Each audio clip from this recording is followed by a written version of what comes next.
Oke, kita lanjut pada contoh soal yang kedua. Ya, tentukan tekanan uap jenuh larutan yang mengandung 12% massa urea. Rumus kimia dari urea adalah CONH2 dua kali dengan Mr 60 jika tekanan uap jenuh air pada temperatur 30 derajat Celcius adalah 31,82 mm higrogrium. Nah, di sini anak-anak perhatikan massa urea dinyatakan dalam persentase, bukan dalam bentuk gram. Ya, kita tahu masanya itu gram, tapi di sini dinyatakan dalam bentuk persen. Berarti untuk menyelesaikan soal ini kita buat pemisalan terlebih dahulu. Misalkan massa larutan. Ya, massa larutan. Kita tahu sendiri kalau larutan dia terdiri dari zat terlarut dan pelarut. Jadi zat terlarutnya itu adalah urea dan pelarutnya adalah air. Berarti massa larutan 100 gram, di dalamnya ada massa dari urea ditambah dengan massa dari air. Jadi kita misalkan massanya adalah 100 gram ya.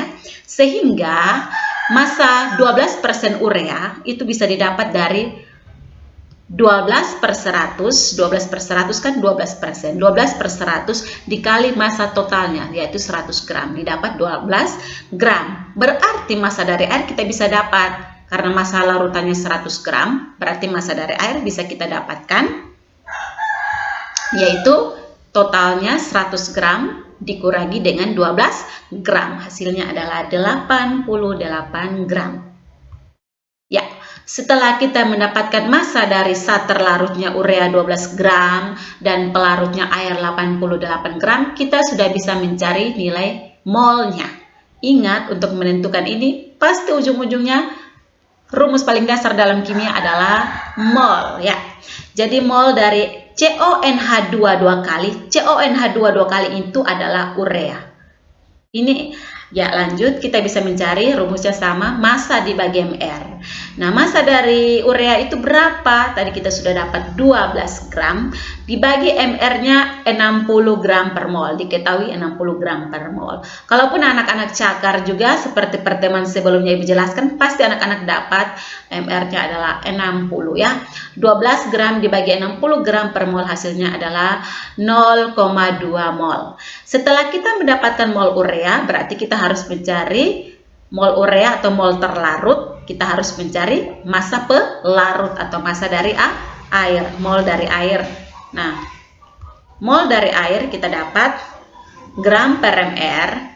Massa dari air berapa tadi? 88 gram dibagi mr-nya 18 gram per mol. Walaupun tidak diketahui, anak-anak sudah bisa cari ya, pakai rumus yang Ibu ajar pada pertemuan sebelumnya, indeks dikali air. 88 gram dibagi 18 gram per mol hasilnya adalah 4,89 mol. Setelah kita mendapatkan nilai mol dari keduanya, kita bisa menjawabnya. Nah, kita bisa menjawabnya melihat apa yang ditanya di sini. Tentukan tekanan uap jenuh larutan. Tekanan uap jenuh larutan yang mengandung massa urea dengan tekanan uap jenuh air pada temperatur 30 derajat Celcius. Dia minta tekanan uap jenuh larutan. Kalau tekanan uap jenuh larutan berarti dia minta nilai P. Kalau dia bilang penurunan tekanan uap, kalau ada kata penurunan berarti itu delta P. Ya, kalau penurunan itu delta P, kalau dia bilang penurunan tekanan uap jenuh larutan berarti dia minta delta P. Ya, berarti delta P sama dengan XT dikali dengan P0. Tapi kalau dia minta tekanan uap jenuh larutan pasti dia minta P. Berarti P sama dengan XP kali P0. Kalau dia minta penurunan, XT kali P0. Kalau dia minta tekanan uap jenuh larutan atau P, berarti XP dikali P0. Makanya di sini dia minta tekanan uap jenuh larutan, makanya di sini kita cari XP. Nah, XP sama dengan NP per NT tambah NP. NP-nya berapa?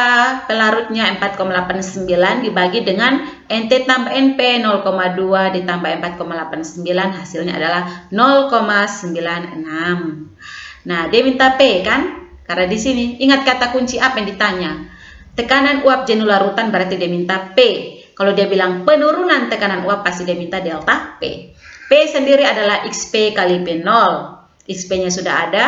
0,96, P0-nya pelarut murid 31,82 mm higrogrium, hasilnya adalah 30,55 mm higrogrium.